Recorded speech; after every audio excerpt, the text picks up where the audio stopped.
Bismillahirrahmanirrahim. Assalamualaikum warahmatullahi wabarakatuh. Rabbi shrah li sadri wa yassir li amri wahlul 'uqdatam min lisani yafqahu qawli.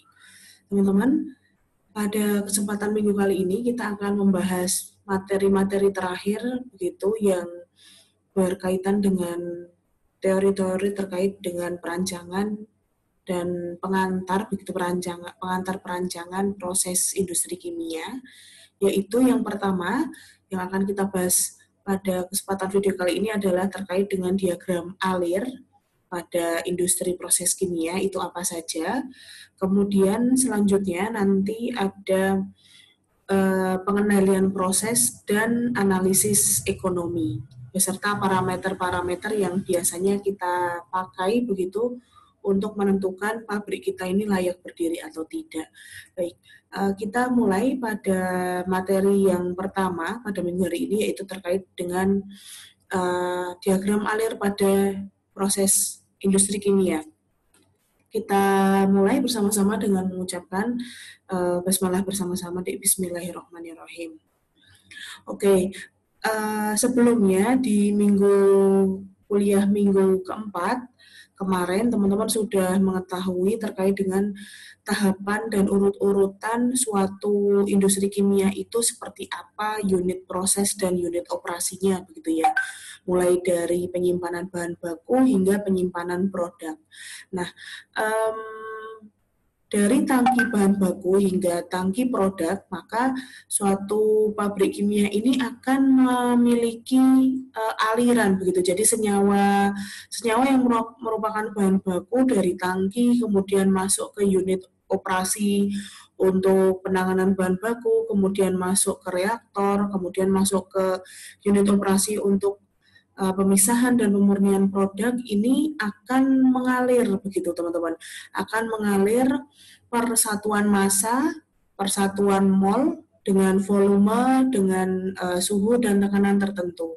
Nah, diagram alir inilah nanti yang akan mempermudah gitu ya, yang akan menunjukkan, yang akan memberikan informasi seperti itu terkait dengan apa saja toh bahan-bahan atau komponen dan kondisi operasi yang terjadi begitu di antara satu alat proses dengan alat proses yang lain. Sehingga fungsi dari diagram alir proses ini biasanya digunakan untuk memudahkan memahami gitu ya, memudahkan memahami aliran proses dalam industri proses kimia.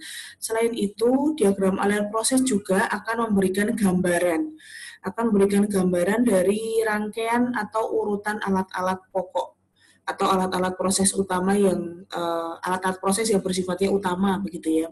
Kemudian diagram alir proses ini pula memberikan keterangan mengenai peristiwa atau perlakuan apa saja yang mungkin dialami oleh baik itu bahan baku ataupun produk untuk menjadi hal atau menghasilkan yang parameter yang kita inginkan.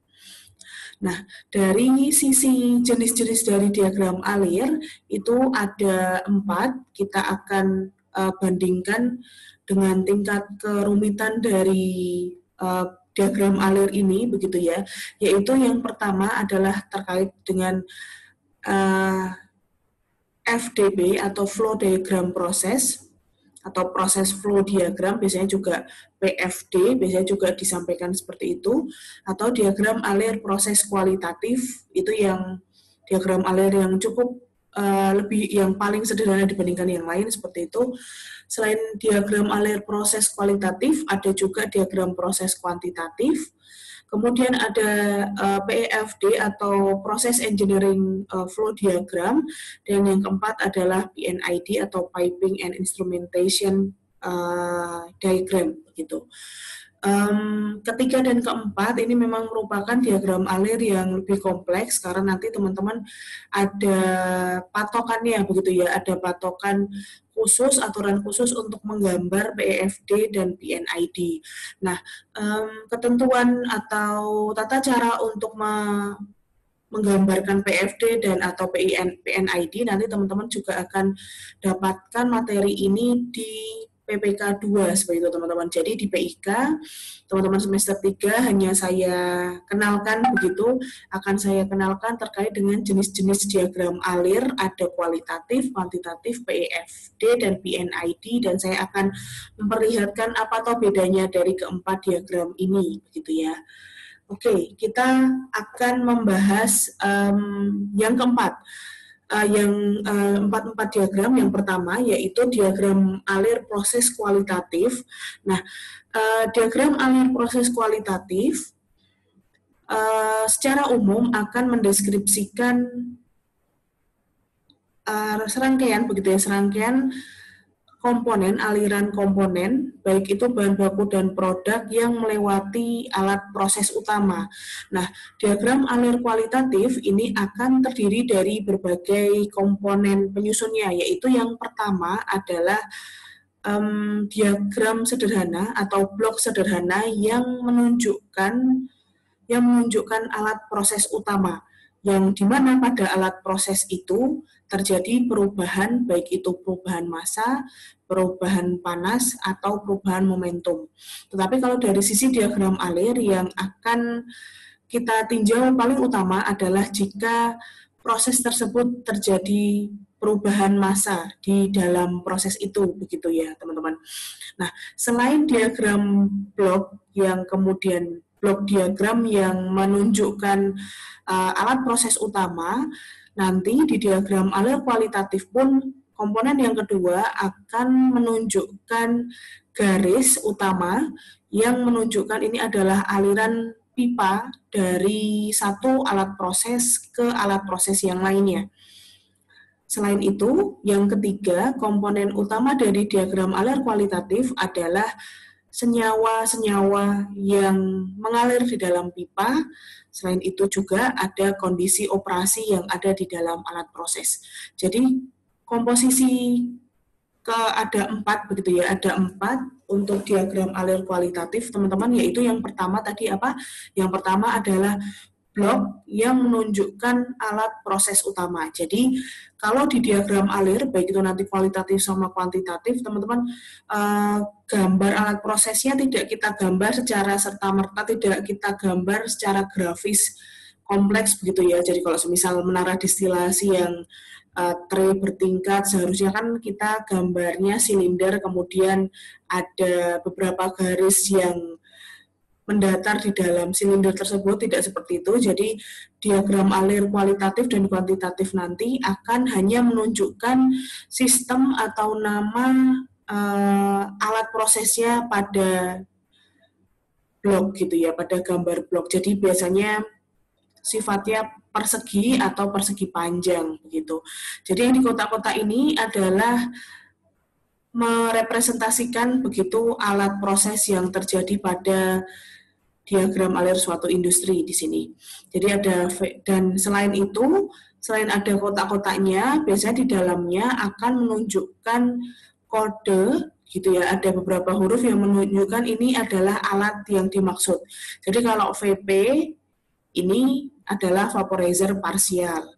Kemudian SP01 karena kita pakainya adalah vaporizer parsial, maka otomatis kita menggunakan separator 01. Jadi di sini menggunakan separator pertama. Fungsi dari separator pertama kan nanti akan mengembalikan begitu ya, akan mengembalikan sisa atau zat yang terpisahkan itu kembali ke vaporizer dan mengalirkan pertama kali, kemudian selanjutnya ke F. F ini bisa filter, bisa furnace teman-teman. Jadi ada banyak arti. Biasanya nanti di sini ada juga legenda arti F, SP, VP begitu. Kemudian F ada R, reaktor, MD di sini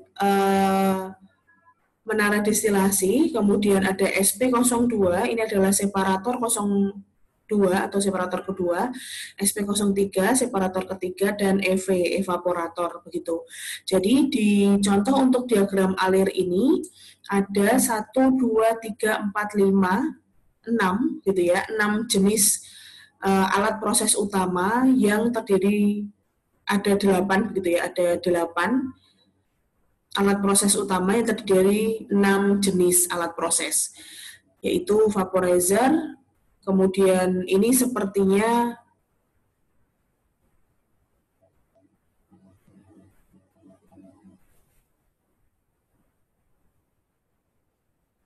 furnace, betul ini furnace karena dari 81 ke 290 ya. Di sini furnace, kemudian reaktor, menara distilasi, evaporator, dan separator. Di sini separatornya ada 3. Nah, itu komponen yang pertama dari diagram alir kualitatif. Lalu yang kedua adalah aliran ya, arah aliran yang menunjukkan sistem pemipaan dari alat proses tersebut. Jadi di VP ini ada 3 aliran begitu teman-teman. Aliran yang pertama, aliran yang kedua, dan aliran yang ketiga begitu. Nah, garis-garis ini menunjukkan pemipaan begitu ya, pemipaan, aliran pemipaan dari vaporizer parsial. Jadi yang di sini ini adalah aliran untuk C2H5OH dan H2O masuk vaporizer, kemudian keluar lagi C2H5OH dan H2O, begitu keluar vaporizer parsial, kemudian masuk ke separator pertama, lalu aliran yang ketiga yang ada di sekitaran vaporizer parsial itu adalah aliran yang masuk yang merupakan hasil recycle dari separator pertama.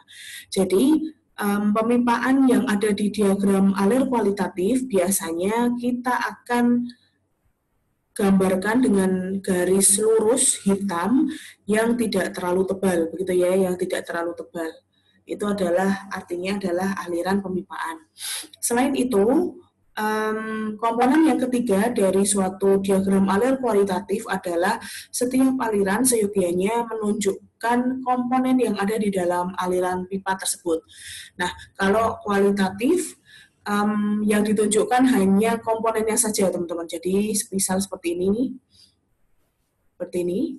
Jadi, keluaran dari evaporator ini ada C2H5OH dan H2O yang masuk ke furnace lagi. Kemudian keluaran furnace ini juga ada C2H5OH dan H2O. Keluaran reaktor selain ada C2H5OH dan H2O ada C2H4O dan H2. Begitu. Jadi setiap aliran seyogianya digambarkan begitu, dituliskan komponen apa saja yang ada gitu ya, yang ada di dalam aliran tersebut. Itu adalah prasyarat untuk diagram alir kualitatif yang ketiga. Lalu yang keempat, prasyarat untuk diagram alir proses kualitatif adalah kondisi operasi masing-masing alat proses. Jadi di vaporizer parsial, kondisi alat proses yang wajib ditambahkan di sana adalah suhu dan tekanannya. Jadi di sini ada 30 derajat Celcius dan 2 atm, di furnace di sini ada 81 dan 81 derajat dan 1,5 atm. Ini seperti itu untuk kondisi di furnace, kemudian keluarannya adalah 290 derajat Celcius dan 1,5 atm. Jadi kondisi-kondisi operasi ini yang kemudian akan menunjukkan ke kita begitu, oh ternyata kita kalau mamanya pengen menduplikasi aliran arah aliran ini, proses kimia ini, kita harus setting vaporizer parsialnya di suhu 30 dan di tekanan 2 atm begitu. Kemudian di separatornya di tekanan 2 atm dan di suhu 88 derajat Celcius seperti itu teman-teman. Jadi diagram alir proses kualitatif cukup sederhana. Dia intinya hanya menunjukkan senyawa apa saja yang masuk keluar alat proses beserta kondisi operasi di dalam alat proses tersebut. Nah, bedanya dengan diagram alir kuantitatif adalah kalau di kuantitatif dia memiliki ada diagram, ada neraca masanya begitu teman-teman. Jadi di sini akan ada sekian kilogram per jam, H2O-nya ada sekian ribu kilogram per jam. Jadi ada angkanya, bedanya hanya di situ sih untuk diagram alir kualitatif dengan kuantitatif. Kalau kualitatif cukup senyawanya saja, tetapi kalau kuantitatif dia harus ada diagram alir neraca masanya. Jadi C2H5OH di sini sama dengan sekian kilogram per jam. Kemudian H2O di sini sekian kilogram per jam. Atau bisa juga dalam fraksi massa, teman-teman. Jadi di sini 90%, 10% kita jumlah, nanti total fraksinya berapa, semisal 10.000 kilogram per jam. Jadi ada angka spesifik begitu ya, ada angka spesifik aliran dari diagram alir kualitatif itu tuh berapa neraca massa di setiap alirannya gitu. Itu untuk diagram alir kualitatif dan kuantitatif. Nah, selain itu, ini adalah diagram alir kualitatif yang cukup sederhana, begitu teman-teman, yang mana penyimbolan alat ini hanya kita gambarkan secara blok saja, jadi secara persegi panjang atau persegi gitu. Tetapi ada juga beberapa contoh flow diagram proses, begitu, proses flow diagram yang memiliki atau menunjukkan begitu ya, menunjukkan penyimbolan alat ini sudah secara aktual begitu. Jadi untuk contoh untuk proses flow diagram untuk amine treatment di salah satu proses industri pembuatan amonia begitu, ternyata kita cukup sebetulnya untuk membuat diagram alir kualitatifnya, kita pakai menara absorber tower ini, menara absorpsinya dengan cara kita buat kotak sederhana, terus kemudian kita tulis absorber tower atau AT begitu bisa. Tapi ada juga contoh flow diagram proses yang langsung menunjukkan bentuk begitu ya, bentuk secara representatif terkait dengan alat prosesnya. Jadi absorber di sini dengan adanya bentuk yang lebih aktual, maka teman-teman bisa langsung bisa mengetahui jenisnya. Nanti teman-teman belajar lebih banyak di baik itu di PAP, di PIK, kemudian di OTK begitu ya, teman-teman, terkait dengan jenis-jenis yang kita pelajari di minggu lalu begitu. Di menara absorpsi, misal untuk unit operasi terkait dengan pemisahan cair, pemisahan fluida begitu ya. Pemisahan fluida ada banyak banget jenis alatnya seperti itu teman-teman, yaitu antara lain ini menara absorpsi, kemudian ada stripper, ada menara destilasi, kemudian ada menara adsorpsi juga bisa. Nah, jenis-jenis menara ini nanti akan banyak macamnya begitu.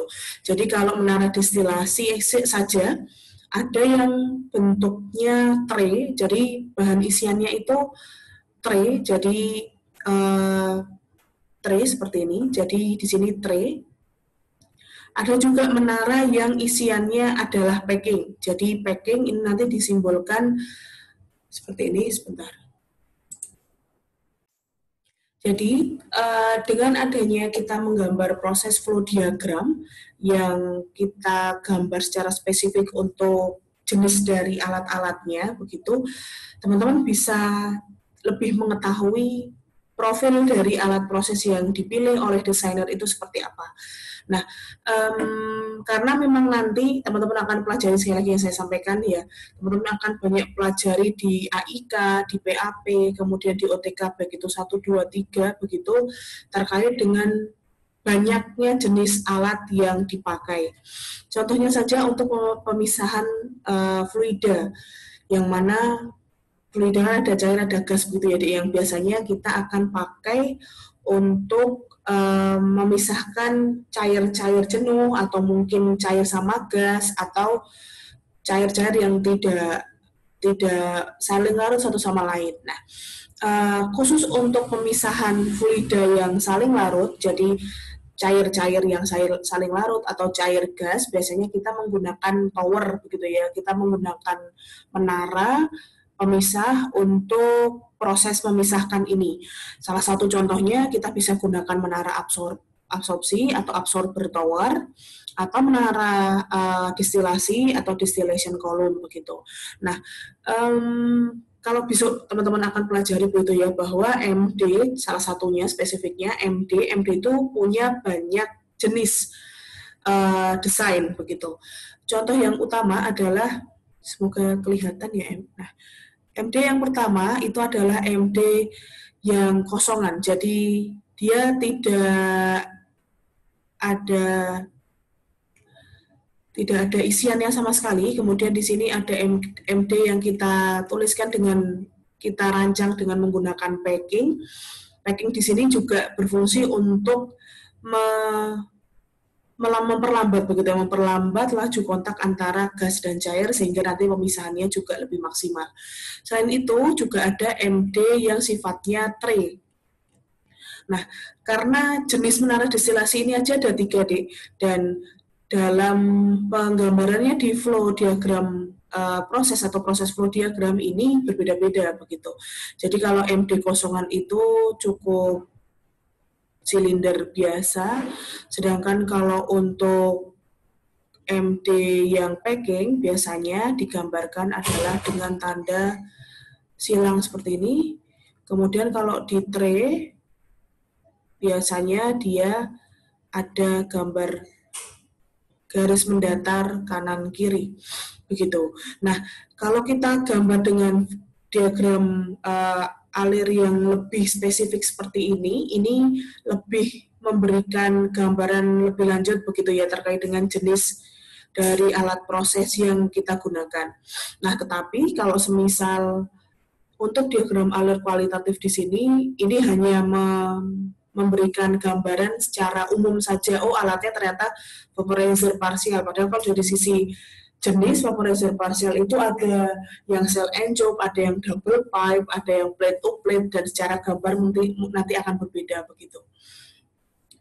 Nah, sekali lagi untuk diagram alir kualitatif yang paling penting adalah pertama adalah simbolisasi dari nama alatnya, kemudian kondisi operasinya, kemudian senyawa-senyawa yang terdiri atau yang mengalir di dalam pipa, dan satu lagi adalah simbolisasi dari pipa itu.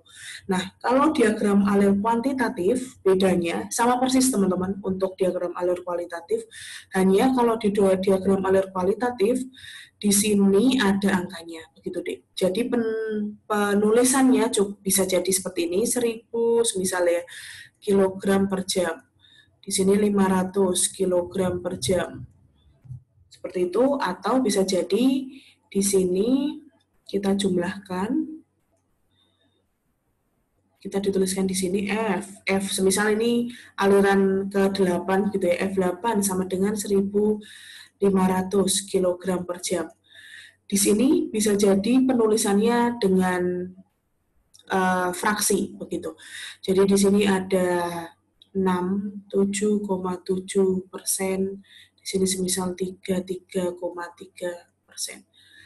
Seperti itu teman-teman. Jadi kita bisa menggambarkan diagram alir proses kuantitatif begitu dengan cara menuliskan masing-masing dari senyawa ini berapa toh neraca masanya dalam kilogram per jam atau dalam kilomol per jam.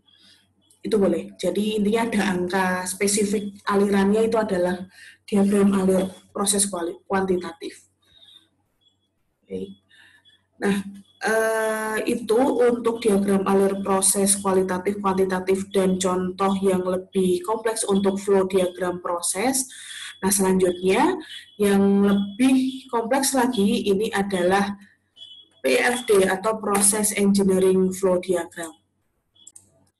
Nah, terkait dengan proses engineering flow diagram atau PEFD, dia terdiri dari berbagai macam. Nah, ini ada beberapa patokan begitu teman-teman, ada beberapa landasan untuk membuat PEFD, dan nanti teman-teman akan berlatih secara spesifik begitu di PPK, insya Allah di PPK 2 ya, karena nanti akan membahas tentang bagaimana caranya teman-teman nanti ngerancang TA begitu. Nah, yang membedakan begitu ya, yang ingin saya share begitu terkait dengan apa bedanya diagram alir kualitatif sama dia dengan PEFD, ini adalah di tampilannya, begitu, di tampilannya lebih utama. Yang pertama adalah kalau di dalam PEFD, penyimbolan alat prosesnya sudah pakem, begitu teman-teman, sudah pakem gambarnya. Jadi misal kalau tangki, dia jenisnya apa, seperti yang sudah teman-teman kemarin ada yang membahas, begitu ya, bahwa tangki kan banyak banget peruntukannya. Ada yang untuk cair yang biasa, yang tidak volatil, ada yang cair yang untuk volatil, ada yang gas yang ditekan sehingga dia cair, begitu ada yang disimpan gas biasa atau teman-teman simpan dalam padat, dalam fase padat. Nah, medianya kan jenis media simpannya kan beda-beda. Nah, itu pula juga akan membuat dia berbeda terkait dengan gambar yang akan kita gunakan atau kita tuangkan di dalam PEFD begitu. Selain itu juga banyak, jadi semua alat proses yang ada di dalam industri ini nanti dituliskan di PEFD. Bedanya kalau yang di diagram alir kualitatif sebelumnya, teman-teman di sini hanya alat besarnya saja ya, atau alat proses utamanya saja, yang mana terjadi proses perubahan massa begitu. Proses perpindahan massa kita gambarkan di diagram alir kualitatif atau kuantitatif. Tetapi kalau di PEFD semuanya, baik itu perpindahan massa, perubahan massa, perubahan panas, atau mungkin perubahan tekanan, begitu, perubahan suhu, begitu, dituliskan semua alat yang terjadi begitu ya, atau yang digunakan di dalam suatu proses ini. Jadi lebih kompleks teman-teman untuk isi dari alat-alat yang ada di proses engineering flow diagram. Nah, selain itu, untuk kekompleksan alat yang menjadi patokan di PEFD pula adalah simbolisasi begitu ya. Di sini di aturan di beberapa referensi, karena sekali lagi banyak banget juga aturan yang baku terkait dengan PEFD, nanti teman-teman bisa browsing atau buka buku referensi di Serv itu ada, dan di Meketa pun ada, begitu terkait dengan urut-urutan atau aturan-aturan yang berkaitan dengan penulisan di proses engineering flow diagram.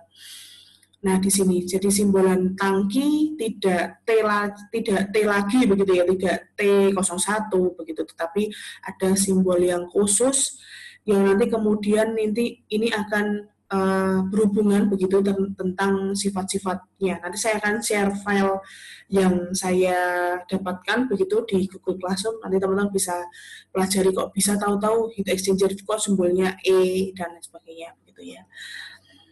Ada R kayak gitu-gitu deh.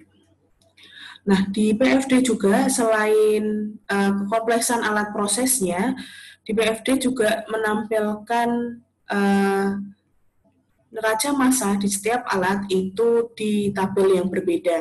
Nah, di sini pun juga ada banyak jenis aturan begitu ya, ada banyak beragam aturan yang bisa kita pakai. Biasanya untuk membuat proses engineering flow diagram, kita bisa menampilkan ini dalam kilogram per jam atau dalam fraksi. Jadi kita totalkan di sini. Jadi yang ini adalah contoh yang neraca massa komponennya sudah dalam kilogram per jam tanpa ada fraksi massa begitu teman-teman. Jadi di sini adalah salah satu contohnya. Jadi di sini ada aliran arus 1 hingga arus 14 karena pabrik ini ada 14 aliran begitu ya, 14 aliran yang ada di dalamnya adalah C25OH, ada 2O, ada C24O dan ada H2 begitu. Kemudian selain itu yang akan menjadi pembahasan kita selanjutnya adalah terkait dengan ini. Bisa kita percaya nggak ini? Insya Allah ini nih. Ya, daerah ini kita akan pelajari. Ini adalah alat kontrol yang merupakan salah satu hal yang wajib ada di industri yang kontinu, yaitu pengendalian proses secara otomatis. Di sini juga ada, teman-teman. Kemudian di sini, jadi yang kotak-kotak, lingkaran-lingkaran kecil ini adalah diagram alir untuk pengendalian. Begitu. Ya, insya Allah seperti itu untuk contoh begitu ya, contoh untuk jenis PEFD. Nah, yang saya ingin highlight di sini adalah simbol di sini begitu. Di sini ada H112. Di sini yang mungkin berbeda di sini deh E sini ada E121, di sini kemudian ada E111, kemudian di sini ada E122. Sejauh ini kita punya dua simbol ya, yang memiliki E yang sama, E121 dan E122 dan E111, begitu teman-teman. Nah, penyimbolan ini secara referensi itu kita lihat dari sisi kelompok nomenklatur hurufnya dulu. E itu adalah heat exchanger, yang mana di dalam kelompok E itu ada heater, ada cooler, ada kondensor, ada vaporizer, ada reboiler, gitu. Semuanya nanti masuk ke E, ada evaporator pun juga E, begitu. Nah, kemudian simbol yang angka yang pertama ini menunjukkan nomor, gitu ya. Di sini menunjukkan nomor unit proses. Nah, perlu teman-teman ketahui bahwa kalau di pabrik kimia yang skala besar, contohnya di petrokimia, begitu ya, petrokimia kan tidak serta-merta hanya menghasilkan amonia atau NH3 saja, tetapi petrokimia pun juga menghasilkan asam sulfat, kemudian turunan dari amonia ada amonium sulfat, kemudian ada asam nitrat, seperti itu. Jadi padahal untuk membuat amonia itu punya serangkaian alat seperti ini sendiri. Kemudian untuk membuat asam sulfat pun juga memiliki serangkaian alat sendiri. Untuk bikin natrium nitrat, amonium nitrat pun juga punya serangkaian alat sendiri. Nah, subpabrik ini yang disebut dengan unit proses secara keseluruhan, begitu teman-teman. Nah, unit proses ini kita nomori biasanya. Di pabrik itu biasanya kita akan simbolkan, oh di section A atau section 1, section 2, section 3 begitu. Kalau section 1 berarti oh dia pabrik amonia plant, misal seperti itu. Oh kalau untuk di section nomor 2 ini sulfuric acid plant. Jadi di section 2 nanti isinya pabrik atau alat-alat proses yang berfungsi untuk menghasilkan asam sulfat. Begitu teman-teman. Nah, di sini karena kebetulan di kita besok gitu ya teman-teman akan membuat rangkaian alat ini biasanya hanya satu unit proses saja sendiri karena produknya cukup satu, begitu maka otomatis unit prosesnya pun juga hanya satu, maka otomatis angka setelah huruf di sini jelas satu. Tetapi lain halnya jika semisal nanti teman-teman merancang industri yang kemudian unit prosesnya ada dua. Jadi semisal yang pertama ini kan bikin asetaldehid, kemudian ada serangkaian alat di sini yang menghasilkan turunan dari asetaldehid, semisal zat etil asetaldehid begitu semisal. Maka itu nanti adalah unit proses nomor 2. Di sini kalau semisal teman-teman menghasilkan zat X begitu ya, turunan dari asetaldehid, nanti asetaldehid nanti teman-teman tambahkan zat tertentu dia menjadi X, maka E di sini nanti harus 2, yaitu adalah nomor unit prosesnya. Nah, karena di sini cuma satu, maka semua setelah huruf itu selalu nomor 1 karena dia menunjukkan nomor unit prosesnya. Lalu selanjutnya, angka yang kedua ini menunjukkan tipenya. Nah, tipe ini akan kita masukkan ke dalam legenda gitu ya, terhadap keterangan dari simbol. Di sini ada, kebetulan di E di sini belum tertulis begitu. Kita lihat dari fungsinya saja. Kebetulan di sini adalah steam, gitu ya. Kita ada masuk steam di sini.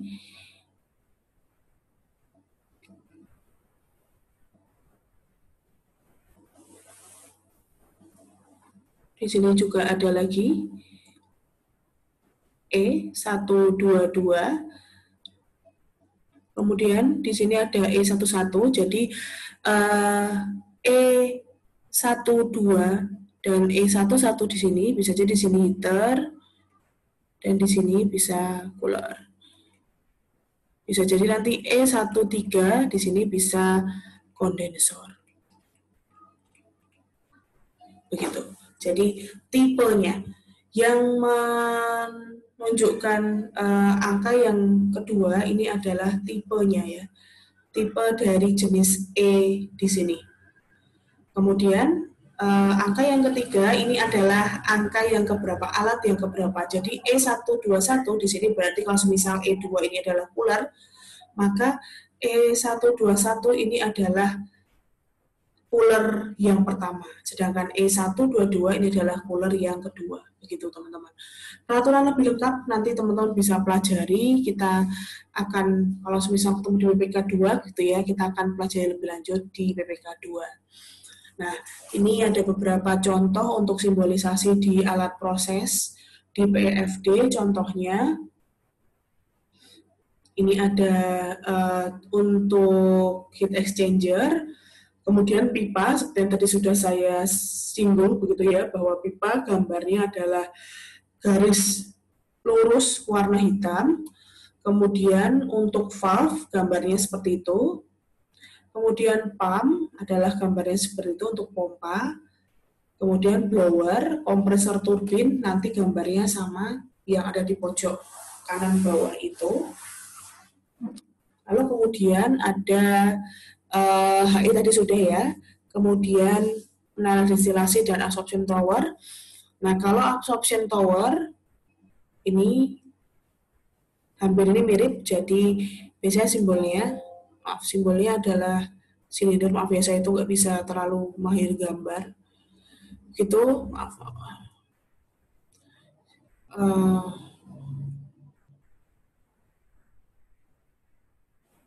Menara kosong, jadi gas masuk, F in masuk.